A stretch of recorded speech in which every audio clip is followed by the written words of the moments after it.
when they went in as when they come out. They are not the same at all. Well, I appreciate the respect. We also know that PTSD can come from any form, shape, or sizes. It can. You could be an average Joe that just got in a car accident. And even though everyone survived, do you remember that car accident? You remember how close you came. And that's going to give you PTSD for fucking ever. That remembrance, every single time you got those flashbacks. That to me is how I would label PTSD. If you relive that memory over and over again with such strong emotions, that affects what you do and how you perform throughout your day. You too are dealing with PTSD. That's a good thing he brought that up because most of my childhood and even my 20s when something happened, that also comes back to me. Another thing that comes back to me is me and my best friend. We were driving to her house over in Missouri, and I had fallen asleep, and all of a sudden, she put her arm out like this and said, she said, hold on, and I woke up, and we had hit a deer. Well, as soon as that deer jumped up, he looked right at me, and to this day, in my dreams, I see that same deer looking at me, and then my best friend goes out and buys me a blanket that looks just like that deer. By the way, it's a good thing she said that. I'm going to tell you guys a story here, and for all of you ornery gentlemen out there that want to do this, have fun with it. Don't do it to me. One day we were driving and a tow truck was towing a rig, but the rig was backwards. That's the only way they can tow it. So it's facing our vehicle. Wasn't that going to Colorado? We were right here on Highway 40 or I thought that was going to Colorado. I did it to you then too, yes. Okay. I've done it a few times, folks. I'm not nice. I'm an asshole. Yes, he is. But anyway, so this rig's towing this other rig. It's facing us. I just couldn't help it. She did asleep with the passenger side. I was like, babe, oh my God. She was, I was like, who? She looked up and all she sees is this rig. She goes, what the hell's happening? I was like, nothing. It's being towed. She comes down 2 seconds. She looks at me and goes, really, you fucking dick. I don't think I said them words, but... Oh, that was those words, but I can't blame you. Yeah, maybe I did. I try to keep it clean on Facebook or YouTube. It's a rant and rave in America. Not today. Yeah. But yes, and anxiety is. I also want to pick up on anxiety as well. Anxiety is also okay. So I could be laying in bed, ready to go to sleep, but my mind just won't shut up. It's the thoughts that run and run and run and run in my mind. That is also anxiety as well. That also has to do with borderline personality. If I may then, would you say that the majority now of Americans or anyone living in this day and age now would have a form of anxiety? Well, I don't know, but I do know this, okay? Well, no, just going back what you were saying. Well, yeah, hold on, I have a point laying... here. Anybody, and I mean everybody out there, okay? And this came from psychologists, psychiatrists, even my doctor here in Taylorville. So it came from CNN, folks. Hold on. Dr. McClintock has also told me everybody in the world, whether they know it or not, have some type of mental illness, whether it's anxiety, depression, whatever. If they've not been diagnosed with it, that does not mean that they don't have it. See what I'm saying? Yeah, I do, which goes back into what I was going to ask. So everybody can have some form of depression, anxiety, whatever. I would like for you to do this when you're out and about. I do it anyways because I have to work with the public. Okay, that's my choice profession. Okay, I choose to work with the public. Anyway, ask anyone at all, and they'll tell you the same thing. Yeah, I'll go to bed. I toss, turn, my mind won't shut the fuck up. So I think, going off what you were saying, we are all right now dealing with a form of anxiety. But what helps me is, and I have a journal on my phone, and late at night when he's sleeping, I'll be typing on my journal. But what helps me is writing down my thoughts that I'm thinking at that time, and then going later. And whatever I'm thinking, I put it into either poetry or journal form. You see what I'm saying? Mm-hmm. That's what helps me. Not all the time, but the majority of the time.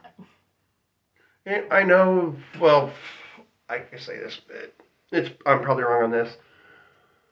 We hear that a lot And if you go to a counselor, they're pretty much going to tell you that anyway. Always keep a journal. Do this, do that. Is that just the company line nowadays? No, that's my thing. No, I'm just asking. Is that the company line now? Is that all they say? They say that journaling helps, but if you're not a writer like me, then I would there's meditation videos. There's a lot of things you can do to keep, to shut your mind off. But as for me, journaling has, even before I seen a counselor, journaling would help me. I remember being in school and it would be like 3 o'clock in the morning and I wasn't sleeping and I had to get up in 2 hours. I'd toss and turn. Well, that whole time I would also, I'd grab my journal and just start writing what I was thinking. And she's gone through some of my writings and she'll ask me, babe, what the hell were you thinking? I don't know, I just wrote down my thoughts. This doesn't make sense. Some of them can be very That's scary. my thoughts. Yes. If you don't know how to write it out, even I've gone back and looked at some of my writings where I'm going, what was I trying to say to myself? What? What did I write down? But I write in my journal. On a good day, if it's in me, I will write 3 to 4 journal entries. If I don't have it in me, it'll be about what do you say, every other 2-3 days maybe that I write. Yeah, thereabouts. Yeah. But on a good day, if I really, if my mind's racing, I'll write like 4 or 5 things in one day. Now I'm gonna take over here for a little bit, if you don't mind, just for a few minutes. What really helps me out is, if those of you that really know me, you know I'm big into Star Wars, really big. Oh God. What helps me out is going through my Jedi mantras, just calming down, doing the Jedi code over and over again. And then there's times it really doesn't have anything to do so much with Star Wars, but I take the meditation from it. And I'll sit there. I'll have some candles out and I'll listen to Beethoven, Bach, and just let the music play and just let everything go and roll off my shoulders. That helps me out a lot. And I haven't done it in a while. I know I haven't. I probably should. But that's one form of how that helps me, and that's a form I like to. Well, there it was. That's something you guys can use too. Journalism, as you said. Take a walk. That's a big thing. And I don't mean take a walk in the city. If you live in a city, try to find somewhere peaceful. I love it out here. I get to go and there's nights I'll just go outside on my balcony. I love it out here. It's quiet at night. Usually about 11 or 10. I'll go into that joke here in a minute, by the way. But I can go out there and it's quiet. It's so quiet. It's deafening quiet. Now, for those of you that don't know what deafening quiet is, it's so quiet, yes. You become deaf. You could hear a pin drop, it's that quiet. No, like even if you heard a pin drop, you wouldn't recognize it. It's that quiet. You're like, what? I know that. I don't even recognize that sound anymore. What was that? But the best thing about it is seeing the deer out there as well. Yeah, I was out there one night, and here's a joke, folks. I was out there one night, and my wife came out about, I'd say, half an hour later. She goes, babe, what are you doing? I said, nothing. I was watching the deer. She goes, there's deer? I was like, yeah, there's got some does out there. So I'm just waiting for that buck to run by. She goes, yeah. I was like, yeah, and then I need to scope the gun on it. She goes, you can't shoot Bambi. I said, it's okay, honey. I'll ask that deer first. Is your name Bambi? If it's not, I'm going to shoot him. You can't. Get out of here.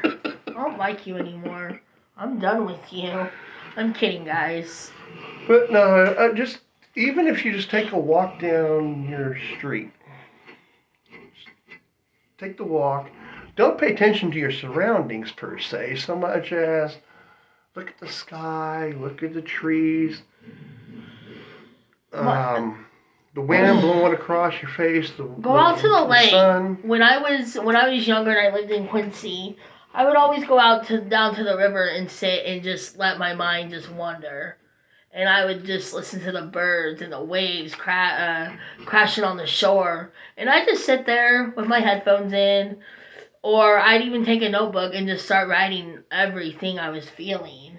I mean, that helps me too. You got to But we don't find have a your river own around personal here. solitude.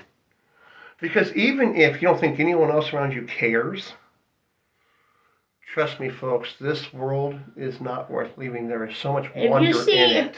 another thing that I do, and I know it's weird, but I would just be on the balcony. If I'm having a really bad morning, I'll be out on the balcony and I'll talk to the birds. I'll tell the birds how I'm feeling. I mean, I know it's weird, but Not really. We all talk to our animals. I'll talk to the birds or my dog. I'll hold my dog and I'll tell Casey like how I'm feeling, and he'll just listen to me. That's what he's supposed to do though, because he is a ESA dog, emotional support animal. But no, I'll just be out there. There's sometimes where you're at work and I sit on the balcony and just talk to Mother Nature. Something I want to broaden on here. Sorry, I lost my train of thought there for a second. You have to have a thought. You have to have To if you're out there wondering, well, how do I get my dog registered as like an ESA dog or a what's the other one there, emotional support dog, and then there's a service dog. Yes. Yeah. Route number one: talk to your doctor. Yes, always get a letter from your doctor. Number one. And as soon as you get the letter from the doctor, then you can take that. There's multiple programs online that you can go to. They will want to. You can scan the letter, fax it to them. Once they see that, it's like $105, folks. $105. Your companion then gets a certificate. And it's good then anywhere in the U.S. He is registered. Yes. And he gets his own vest, his own plaque. Because, like, her dog, his motherfucker's a dick. He'll bite anybody. He won't just bite anybody. I mean, pretty much. If they provoke him in a wrong manner. But if he's got the vest that says, hey, look, I am an emotional support dog. I am a service animal. Do not approach me. Yeah. Then that's on someone else. I know a lot of people after watching this will be like, oh, okay, yeah, because I was always worried about that. If I want to take my dog out or my animal out, but something happens, well, look, once they're registered, they have that vest and sign on it that says, look, do not approach me without someone else's permission. If you approach me and then I attack you, that's on you. Then you're covered. Yeah, and that's why a lot of times, like there was a time where my dog was approached in an unfriendly manner, and he ended up biting somebody, and I was in Quincy when this happened, and the person said, well, I'm going to turn you in, and I'm like, you approached my dog in an unfriendly manner. You were tormenting my dog, and he bit you because you were tormenting him. I mean, my dog's very protective of me. If me and him were play fighting... But that's their job. I know. But if me and him were, like, play fighting, Casey would come up and start biting him because he thought he was hurting me. Yeah, sometimes. Sometimes he bites me, but... Yeah. He's actually expanded his territory now. He doesn't just protect you. Now he protects the family. Oh, yeah, he does. He protects anybody that comes in, he protects. That he knows. Yeah. And that, to me, is the definition of a support animal. Their territory has changed now. And if someone's treating you right, they will go and protect that person, too. They will. They are very protective of me and Brandon and the other animals. Of course, they like to pick on the cats and Izzy, but when it comes down to it, if anybody came in here that, let's say for instance, like our neighbor, if they would ever chew, there was a time where their friend brought a toy gun in. I knew it was a toy gun. He didn't. And he was ready to attack. But he was waiting for the command, though. He was. He was waiting for me to say attack, but I knew they were playing. Weird. He usually doesn't wait. He usually just attacks. Yeah. So. But I seen him, and I seen his hair stand up on his back, and I told the person, I said, you gotta go. I said, get that thing out of here, because he's gonna ready attack you, and I'm not stopping him if he does. I said, I know that's a toy. He doesn't. And that's the thing about a support animal, folks. They are very smart. This person was actually a friend of my cousin's. He's a friend of the family. And so Casey got a bit confused. He's like, look, he's coming out in a threatening manner, but I know him. What do I do here? Yeah, he in Burrito. His name is Quesadilla Burrito. I call him Burrito, whatever. Burrito was looking at me the whole time, ready for me to say attack. But I knew it was a toy. But however, if it was not a toy, I would have said, okay, go get him. But that is what I love about Casey. If anybody was to break in, if he wasn't here, I know that dog would have my back in an instant. Well, after he shows them where all the expensive shit is. Stop! Don't take my dog food, but you can take TV. There's a PS5. There's a 360. I don't know if you want that. There's there not it is, a PS5. It's PS4. Well, I keep dreaming. I know you do. But no, in all honesty, even if I'm out, like let's say I get him fully registered, which I'm in the process of doing that. Let's say I get him fully registered and I'm out, and somebody was threatening me, he would attack them because he's trained to do that. And I would not get in trouble for it because they provoked him. And it's not just that. Even if someone came up to him without asking permission and he were to bite him or paw at him, scratch him. But yeah, guys, get your animal registered. That's your best line of defense. Because without it, you care about him, he cares about you. But that person, they don't care. You just they attack don't. them. Yeah. And you even explain to them, look, you came up, that was on you. And also the one thing with support animals, make sure their shots are up to date. Because if they bite somebody and they end up getting taken away and you don't have their shots updated, you have to pay more money than what it is to get the dog out. By the way, I'm going to throw this out here. Hopefully they don't mind me doing it. If they do, don't do anything outrageous. Just I have a channel. Comment, say, look, don't do that again. But the Animal Support Registry, I'm going to call them out. They are the #1 site I go to. Look them up. They got all the information there. All their fees are right there. Everything you need to do to get your animal registered. It's not just a registry for a state. It's for the whole United States. That's federal. So like if me and like say me and hubby want to go, okay, like say we're gonna go back to Colorado or Vegas. As long as I have what I need, I can take him with me. I can take the dog with me anywhere in the United States. And by the way, guys, I worked at a hotel.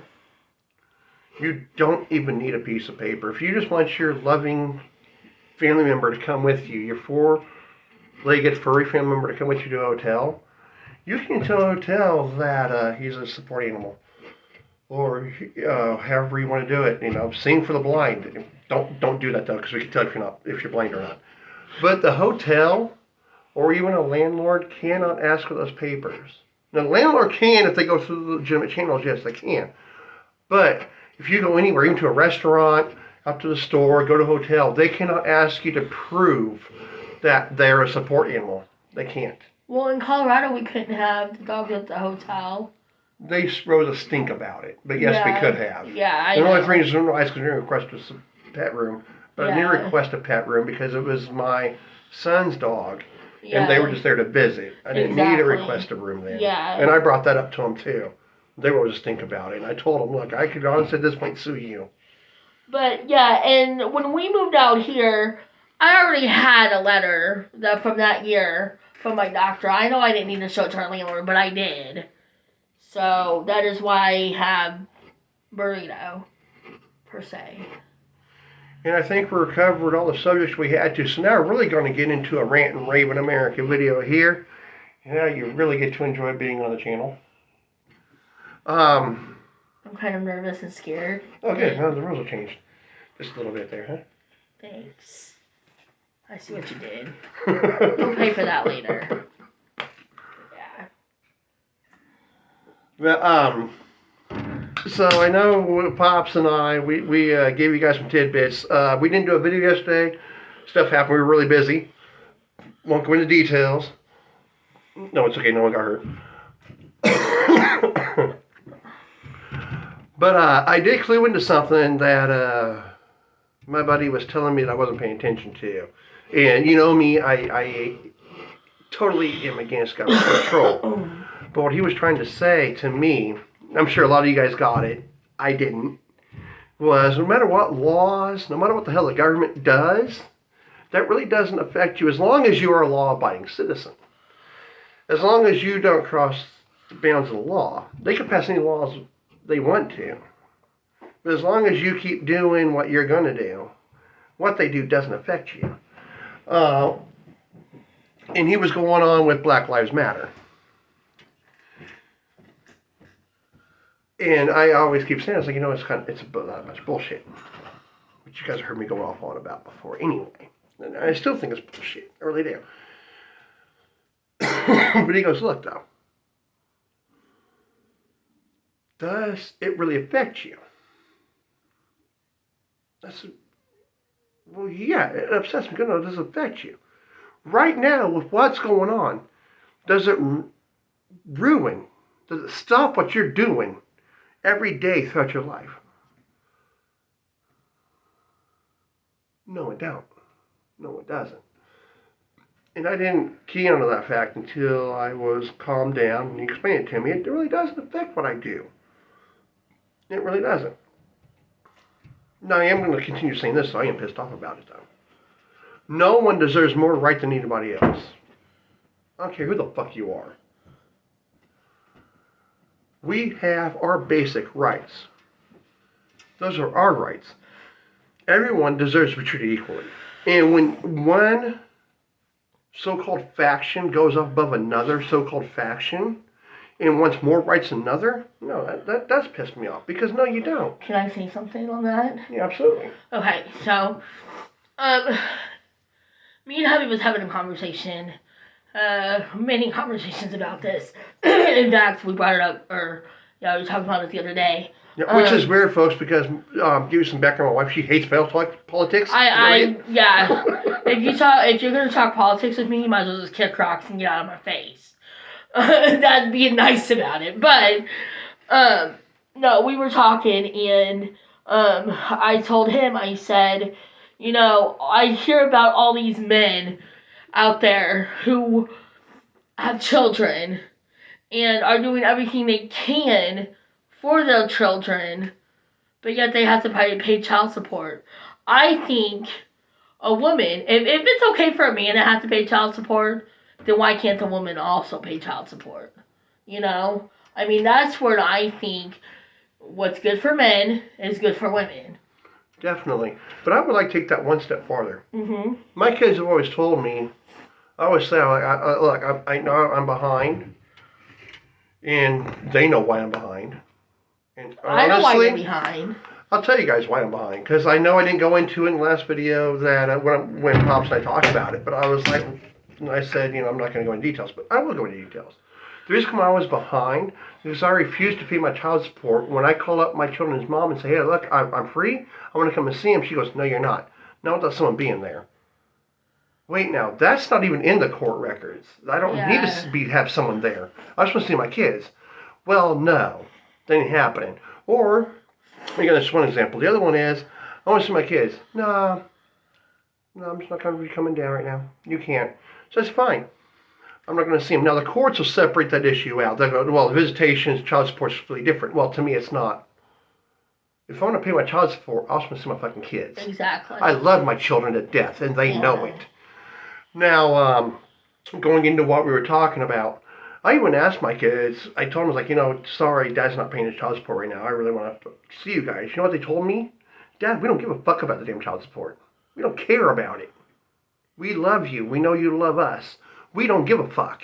So I'd like to have the courts take it one step farther and start asking the damn children too. Exactly. Would it matter to you if your mom or dad paid child support? Because 9 times out of 10, I'm sorry, but 9 times out of 10, that money does not go to the kids. It goes towards, and I'm sorry to say this, gambling, alcohol, drugs, sometimes drugs. I've seen it happen. Or this here, my children's mom, she went in a 5-year period, she went through 3 cars. Now the third one, she goes, well, I was counting on your child support payment because I was going to pay my car payment, and you can't bitch about me because that's some more transportation. You don't need 3 cars in 5 years. What the fuck is that? Now, clothing I can understand from, no offense, I'm going to crack this joke off. Women go through clothes like fucking crazy, okay? I can understand your wardrobe needs to be changed every 2 fucking weeks. Got it. You might want to rephrase that. No, I said that the way I said it. Well, I'm different. I take care of my clothes, so I don't just go through them like... I need 15 pairs of shoes this month. Why? The last 25 pairs I'm are all not now. that. Yeah, I'm not. No, I see what you're saying, though. 5 cars in 3 fucking years? And you're going to say I can't say anything about it because that's the mode of transportation. Come on. To use President fuck you Biden's words, come on, man. Let's go, Brandon. Are you serious? Fuck yeah, I love that chant, by the way. But yeah, no, child support, that's a very touchy issue with me. And it goes far beyond that. Men's rights. Do we have any nowadays? Do we have any men? Do we? No, not really. And here's another thing, too. Like I told you, and you can disagree with me all you want, and it's okay. But I feel like what's good for women is good for men. For example, a hardworking man, okay, out there supporting his kids, who I know you don't, your kids are with Shannon. You're a hardworking man, okay? Let's say... She name dropped, I didn't. I want that clarified. I did what? You name dropped, I didn't. I'm sorry. Was I supposed to? I know, I'll find out when the lawyers sign me papers. She's not a subscriber, so it doesn't really matter about her. Sorry, but it doesn't. And besides, freedom of speech, what can she do? Have me arrested for slander? I've never been slandered. Just sue me. I got your back. Anyways, sorry, went off subject. Now, what was I saying? Oh, yeah. Thanks, honey.